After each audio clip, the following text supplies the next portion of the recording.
নমস্কার, আপনাদের প্রত্যেককে ইংলিশ টিউশনে সুস্বাগতম। আজ আমি কতগুলো গুরুত্বপূর্ণ অ্যাপ্রোপ্রিয়েট প্রিপোজিশন নিয়ে আলোচনা করব। প্রিপোজিশন সংক্রান্ত বিষয় আজকে আমাদের 35 দিনের ক্লাস। আমাদেরই এই চ্যানেলের প্লে লিস্টে প্রত্যেকেই অন্যান্য ক্লাসগুলো পেয়ে যাবে। আজকে আমি যে অ্যাপ্রোপ্রিয়েট প্রিপোজিশন গুলো আলোচনা করব সেগুলো মূলত নাউনের পরে সেই প্রিপোজিশন গুলো ব্যবহার করা হয়। আমি যে প্রথম যে অ্যাপ্রোপ্রিয়েট প্রিপোজিশনটা আলোচনা করছি সেটা হলো ডিসপিউট অ্যাবাউট অথবা অন। ডিসপিউটেডটা হলো পার্টস অফ স্পিচগতভাবে নাউন এবং এর পরে সাধারণত অ্যাবাউট অথবা অন এই প্রিপোজিশনটা ব্যবহার করা হয় এবং অ্যাবাউট অথবা অন এই প্রিপোজিশন দুটো যখন ব্যবহার করা হয় তখন তার বাংলা মানে হয়ে যায় বিতর্ক। তখন তার বাংলা মানে কি হয়ে যায়? বিতর্ক। ডিসপিউট অ্যাবাউট অথবা অন এর বাংলা মানে হলো বিতর্ক। ডিসপিউটের পরে কিন্তু আরো একটা প্রিপোজিশন ব্যবহার করা হয়, সেটা হলো উইথ। আচ্ছা, ওই প্রসঙ্গে আমি পরে আসছি। যখন কোনো কিছু থিম নিয়ে বা কোনো কিছু বস্তু নিয়ে কোনো কিছু গন্ডগোল তৈরি হয় বা বিতর্ক তৈরি হয়, সেক্ষেত্রে ডিসপিউটের পরে অ্যাবাউট অথবা অন শব্দটা ব্যবহার করা হয়। কিন্তু ডিসপিউটের পরে যখন উইথ শব্দটা ব্যবহার করা হয় তখন কোনো কিছু আর্গুমেন্ট নিয়ে, কোনো কিছু কারোর কোনো কিছু মতামত নিয়ে, কোনো কিছু ওপিনিয়ন নিয়ে তখন কিছু কারোর সঙ্গে কারোর বিতর্ক তৈরি হয়। মানে একজনের সঙ্গে আরেকজনের মতের অমিল হতে পারে, কেউ কিছু প্রস্তাব দিলে সেই প্রস্তাবটা নিয়ে বিরোধ হতে পারে, কোনো কিছু সিদ্ধান্ত নিয়ে ডিসিশন নিয়ে মতবিরোধ হতে পারে, সেক্ষেত্রে ডিসপিউটের পরে উইথটা বসে। আর যখন কোনো কিছু জিনিস নিয়ে মতবিরোধ হয়, সেটা জায়গা জমি হতে পারে, কোনো কিছু বা আদার্স অন্য কোনো মেটেরিয়াল হতে পারে, সেক্ষেত্রে তারপরে অ্যাবাউট অথবা অনটা বসে। আচ্ছা, এর একটা উদাহরণ হলো এই জমি নিয়ে বিতর্ক আছে। জমিটা কি? একটা থিং, একটা বস্তু। তো এটা যদি ট্রান্সলেশনটা করা যায়, দেয়ার, এই টাইপের দেয়ারকে বলা হয় introductory there. There is a dispute, there is a dispute about অথবা অন দিস, নিয়ে জমি নিয়ে, জমি ইংরেজি কি? Land. There is a dispute about অথবা অন দিস ল্যান্ড, মানে এই জমি নিয়ে বিতর্ক আছে। প্রত্যেকের জিনিসটা কিন্তু আবারও মনে রাখো, যখন ডিসপিউটের পরে অ্যাবাউট অথবা অন এই প্রিপোজিশন দুটো থাকবে, সেক্ষেত্রে কোনো থিং বা কোনো মেটেরিয়াল নিয়ে সমস্যা রয়েছে। আর ডিসপিউটের পরে যখন উইথ শব্দটা থাকবে, সেক্ষেত্রে কারণ কোনো কিছু মতামত, কোন সেটা ওপিনিয়ন হতে পারে, কোনো কিছু আর্গুমেন্ট হতে পারে, বা কোনো মানে সাধারণত এগুলো মতামত বিষয়কে নিয়ে সমস্যা তৈরি হয়, বা কোনো কিছু প্রস্তাব হতে পারে, প্রপোজাল হতে পারে, সেগুলো পরে সাধারণত উইথরা ব্যবহার করা হয়। আচ্ছা, এক্ষেত্রে অ্যাপ্রোপ্রিয়েট প্রিপোজিশনটা তাহলে কোনটা? Dispute about. ডিসপিউট অ্যাবাউট অথবা অন, এটা বাংলা মানে হলো বিতর্ক। আচ্ছা, এর পরের যে প্রিপোজিশনটা রয়েছে সেটা হলো ডিসপিউট উইথ। এটা মনে রাখবে, অ্যাবাউটটা কোথায় বসে, অনটা কোথায় বসে। ডিসপিউট উইথ মানে মতান্তর, মানে কারো মানে এটা কোনো কিছু আর্গুমেন্টের বিষয় বসে, কোনো কিছু প্রপোজালের বিষয়, কোনো কিছু ওপিনিয়ন সংক্রান্ত বিষয়। ওপিনিয়ন মানে মতামত, প্রপোজাল মানে প্রস্তাব। সেগুলোর পরে সাধারণত ডিসপিউটের পরে উইথটা ব্যবহার হলে এই সমস্ত জিনিস ব্যবহার করা হয়। আচ্ছা, এখানে একটা উদাহরণ দেওয়া রয়েছে, তোমার ভাষণ জনসাধারণের সাথে মতান্তরের কারণ হলো। মানে তুমি যে ভাষণটা দিয়েছিলে, সেই ভাষণটা দেওয়ার ফলে জনসাধারণের মধ্যে বিভিন্ন মতামত, বিরূপ প্রতিক্রিয়া তৈরি হলো। এটা যদি উদাহরণটা দেওয়া যায়, ইয়োর স্পিচ স্পিচ মানে কি বক্তৃতা, ওয়াজ এ কজ, কজ মানে কি কারণ, your speech was a cause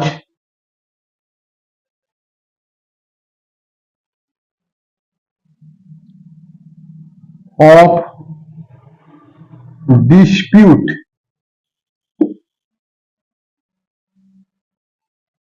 your speech was a cause of dispute with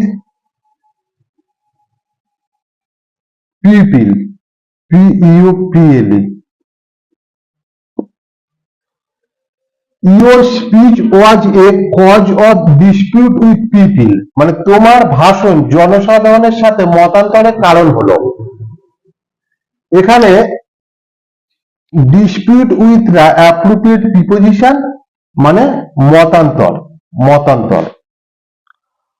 পরের উদাহরণটা খেয়াল করে দেখো, পরের যে উদাহরণটা বলছে ডিসডেইন ফর, ডিসডেইন ফর মানে কি অবজ্ঞা, মানে কাউকে তুচ্ছ তাচ্ছিল্য বোধ করা, ডিসডেইন ফর মানে অবজ্ঞা।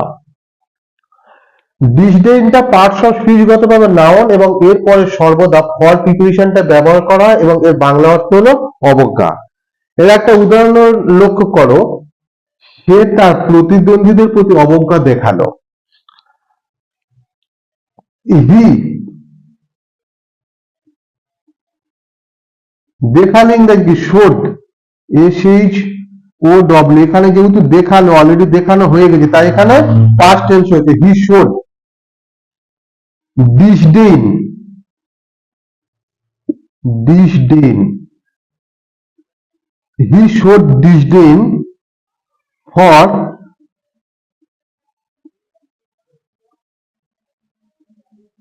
হিজ প্রতিদ্বন্দ্বী, ইংরেজি কি কম্পিটিটর্স, বানানটা একটু দেখো, সিওএম পিই কম্পিটি টিটর্স T O R S competitors, he showed disdain for his competitors, এর বাংলা অর্থ কি, সে তার প্রতিদ্বন্দ্বীদের প্রতি অবজ্ঞা দেখালো। এখানে অ্যাপ্রোপ্রিয়েট প্রিপোজিশন কোনটা, অবজ্ঞা। পরের প্রিপোজিশনটা খেয়াল করে দেখো, পরের যে প্রিপোজিশনটা হলো ডিসলাইক, লাইক মানে পছন্দ করা, ডিসলাইক মানে অপছন্দ, এটা পার্টস অফ স্পিচগত ভাবে নাউন এবং লাইকের আগে প্রেফিক্স যোগ করে ডিস প্রেফিক্সটা যোগ করে এটা ডিসলাইক করা হয়েছে। ডিসলাইকের পরে সাধারণত টু অফ ফর এই তিনটে প্রিপোজিশন ব্যবহার করা এবং এই তিনটে প্রিপোজিশনের একটাই বাংলা অর্থ, সেটা হলো অপছন্দ। ডিসলাইকের পরে সাধারণত টুও বসতে পারে, অফও বসতে পারে, ফরও বসতে পারে, এর বাংলা অর্থ হলো অপছন্দ। আচ্ছা, এর একটা উদাহরণ লক্ষ্য করা যাক, এর একটা উদাহরণ হলো টাকা তার ভীষণ অপছন্দ, he has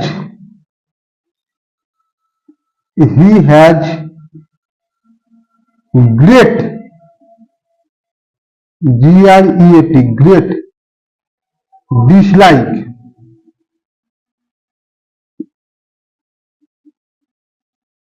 he has great dislike কিসের প্রতি, টাকার প্রতি, ফর মানি MONEY। আচ্ছা, এখানে শুধু আমি ফরটা বসালাম, কিন্তু ফরের পরিবর্তে অফ বসানো যেত, টুও বসানো যেত, এখানে আমি শুধু ফরটাই বসালাম। আচ্ছা, মানি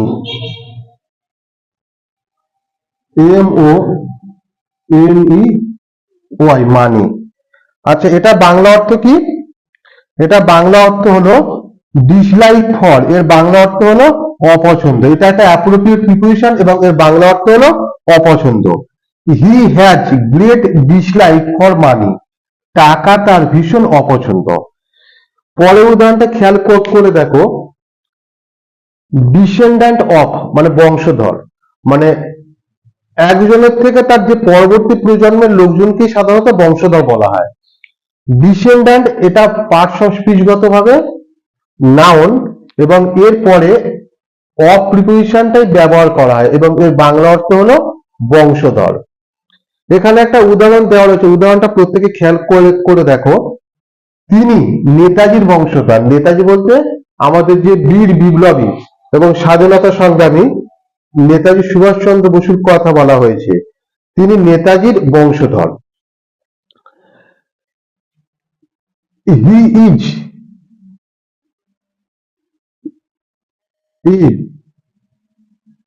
DES CEN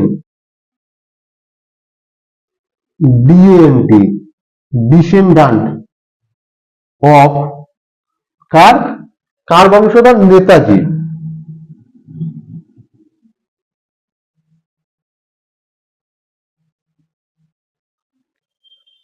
he is a descendant of Netaji, মানে তিনি নেতাজির বংশধর। এখানে অ্যাপ্রোপ্রিয়েট প্রিপোজিশন কোনটা? ডিসেন্ডান্ট। ডিসেন্ডান্ট অফ এর বাংলা অর্থ হলো বংশধর। আজকের আমি অ্যাপ্রোপ্রিয়েট প্রিপোজিশনে এতদূর পর্যন্ত আলোচনা করলাম। পরবর্তীকালে অ্যাপ্রোপ্রিয়েট প্রিপোজিশন সহ ইংরাজি গ্রামারে আরো অন্যান্য বিষয় নিয়ে আলোচনা করব। আমাদের এই চ্যানেলের ভিডিও সম্পর্কে আপনাদের কোনো কিছু মতামত থাকলে নিচের কমেন্ট বক্সে লিখে অবশ্যই জানাবেন। ধন্যবাদ।